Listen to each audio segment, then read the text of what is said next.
Hi, this is Daryl Black. I'm coming to you on our Search and Rescue Alberta Facebook page, and I'm speaking to you as the past president of Search and Rescue Alberta, and I'm here with a very, very important message regarding the issues around transparency and integrity and general conduct of the Search and Rescue Board in particular, but also some general comments around the integrity and transparency of boards and executives throughout the province.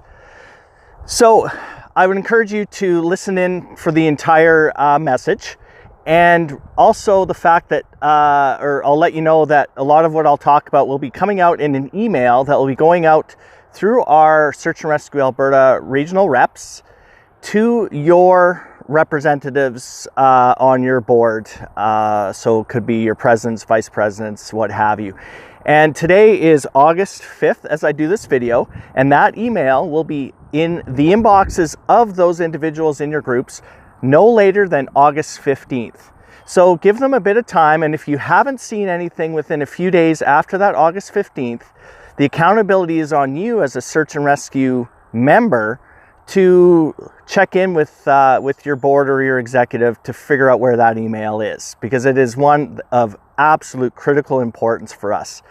So, the intent of this video is to talk about integrity and transparency relative specifically to the Search and Rescue Alberta Board, of which as past president, I am one. We are made up of an executive, and we are also made up of a number of regional reps, and the reps information can be located on the Search and Rescue Alberta webpage. So again, by August 15th, their information will also be up to date, because that will be a critical point that I'll talk about here shortly. All right, so what's the big deal here? Why am I talking on Facebook about something like this? Shouldn't we be talking about searches or standards, operational things, or 24-hour pack, or hey, 10 essentials? Yeah, you know what? That's all critical information, and that's all things that we're really, really interested in. And my experience is that that's typically what we're more interested in, rather than issues around transparency and integrity. So this is why we're using this forum today to get the message out. To be frank and to be honest and to practice transparency, there have been a number of concerns raised, either mostly unofficially, with regard to the transparency and integrity of the Search and Rescue Board, and specifically members of that board. The issues range from allegations or innuendo of tampering with an election or two, maybe some financial challenges or issues or lack of transparency around that, general conduct of the Search and Rescue Alberta Board in terms of how they relate to other members on the board, and also with the various groups within Search and Rescue Alberta Privy. Now, I'm here to tell you unequivocally, no bullshit, that type of behavior, the intimidation, the bullying, the tampering, the meddling, the financial shell games that can sometimes happen with volunteer boards in particular, that is unacceptable, period. That is not to be tolerated. That is a no-go. That is a non-negotiable with Search and Rescue Alberta and the board. So what we've done is, in hearing a lot of this innuendo, and I'll talk about the innuendo issues shortly, but in response to that, to the murmurs, the chatter, the mumblings, and the rumors, we as Search and Rescue Alberta have asked for some help from the government of Alberta in particular around a code of conduct. All right, and that code of conduct is being reviewed by myself and one or two others on the board, and that will be a document, a code of conduct that we as a Search and Rescue Alberta board will be adopting.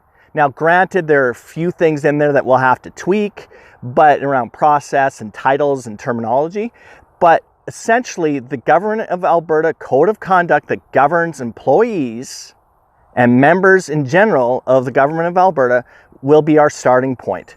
And within that, we'll have guidelines of what is proper behavior. So, you know, kind of the straightforward ones of don't do anything illegal. Yeah, okay, got that. It has some issues around transparency around business business interests relative to Search and Rescue Alberta business, and making sure that those two never meet. And if they do, that we're all on the same page and we're above board. So I'm here to tell you that we are strongly committed to being as transparent and practicing integrity as a board as we possibly can. Are we perfect? No. And I'm not going to play the volunteer card, hey, we're not paid to do this, and so on and so forth. Well, that's a bit of a cop-out, because we signed up for this job. Well, past president, maybe not so much, but as president, I certainly did. And now I'm past president. But we're going in eyes wide open with regard to the commitment that's required and what is needed around demonstrating integrity and transparency. So we take it really, really seriously. So that's our commitment to you. And that's a commitment that we've made amongst ourselves at a board level as well in a recent face-to-face meeting that we had. Here's the problem. No policy can prescribe good judgment. Essentially, common sense. And I'm preaching to folks that know that common sense isn't so common. And I say that with a lot of confidence because search and rescue is based on common sense being like a dinosaur sometimes, or a unicorn. I've heard of it, but sometimes it's not always demonstrated amongst our clientele, if you will. And that common sense, or lack thereof, in my opinion, often applies to search and rescue members. As I said, we're really good at operational requirements, standards, behaviors, and equipment, but we tend to ignore or don't know what we don't know around codes of conduct. So I'm asking you to ask yourself, or to dictate your actions, not just from a policy, a code of conduct policy, but use some good judgment. And I'm not going to say don't be stupid, because that's a relative term and that's insulting. But you know what? We're not going to wear our uniforms in the bar. I think that's a given. And frankly, we're going to look like real nerds if we're walking into the bar with our 24-hour pack and tracking sticks, but that's a whole different conversation. But what about using t-shirts, using our logos for, we're just wearing them around? Well, here's the thing. We are proud to be search and rescue members, and that's great public relations, and that's getting the word out. But recognize that our conduct when we're wearing a search and rescue t-shirt is being watched. So if we pull things off like stiffing a waitress or a server of a bill, if we're just not being real professional or reasonable, good people in the public eye, that's a problem. Because that doesn't just reflect on you as an individual. And in fact, they probably won't even know who you are. But I can promise you, it reflects poorly on me when I say I'm a member of SAR. I'm not a huge fan of that. And that reflects poorly on every individual in search and rescue in Alberta and across the country. And FYI, we have 1,700 individuals in search and rescue in Alberta. So what you do permeates across the entire landscape of search and rescue.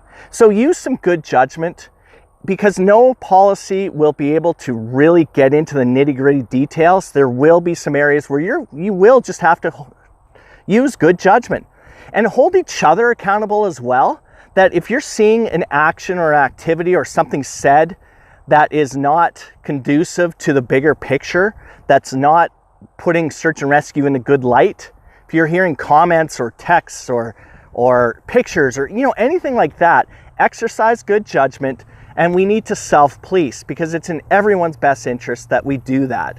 It's not up to the Search and Rescue Board. It's not up to your board or your executive to police that. That is up to you. That's part of your responsibility as a Search and Rescue member. So as Search and Rescue Alberta, we are committed to that, and we're adopting that code of conduct internally. I will be sending out an email with the nuts and bolts of that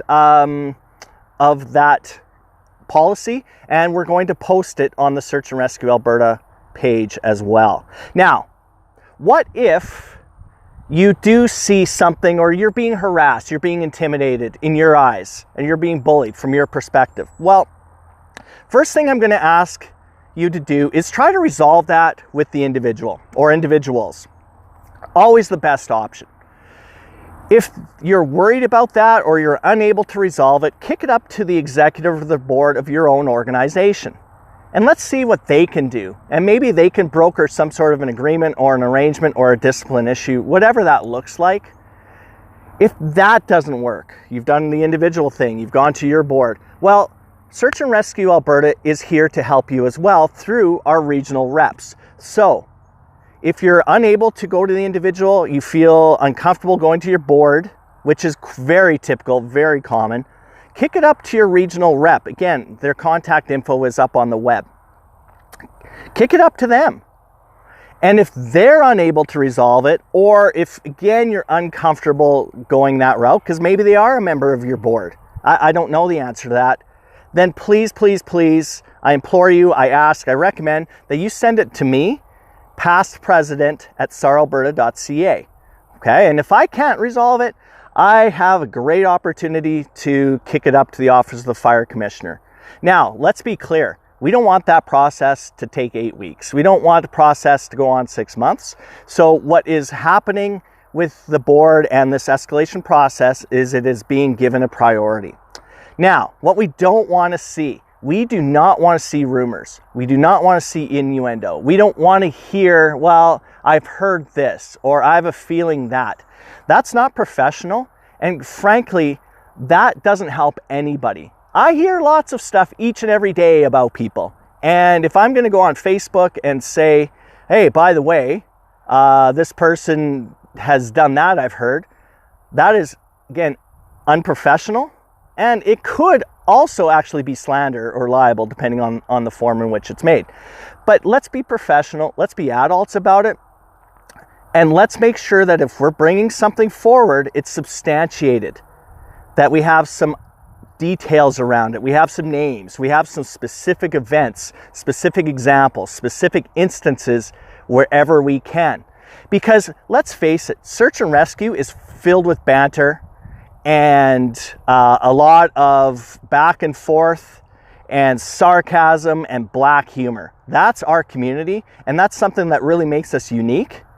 So the challenge comes, where is that banter now intimidation, bullying, so on and so forth? Unfortunately, it's kind of a gray area, but please, we don't want to be a complaints line, 1-800, I don't like this person in my group, okay? You are not going to be able to get anybody on the end of that line. Please, please, please, get your ducks in a row, document, because guess what, search and rescue people, you know how to do that. Document as much detail as you can, figure it out with that person individually. That doesn't work, go to your board or your executive. If you're not comfortable doing that, regional rep, information on the SAR Alberta website. If you still can't go there, go directly to me. And here's the thing too, I am not personally involved with the minute-by-minute running of Search and Rescue Alberta anymore. As president, highly, highly involved. But as past president, I have an advantage of being somewhat detached from the day-to-day administration and the workings of Search and Rescue Alberta. And in fact, any past president will be given that same position. So it's not just because it's me, Daryl Black, but any past president is given the leeway to step back and observe and jump in wherever they need to. But I can promise you the past president role is one that is now taking on this incredible position, that making sure we are transparent and we are acting with the utmost integrity. There's nobody above this policy, I promise you that. So please, give that some thought, watch for the email, and sorry, this took like 14 minutes and I apologize for that, but this is that important for us as Search and Rescue Alberta, and we want to get the message out to as many people as we can. Share this message as much as you can. We want 1,700 members to know about it when it comes out on August 15th. And again, if you don't see that email around that time, hold your board accountable, because this means something and this is important to us. This is a priority for us at Search and Rescue Alberta. Thanks for watching. Have a great day and be safe out there.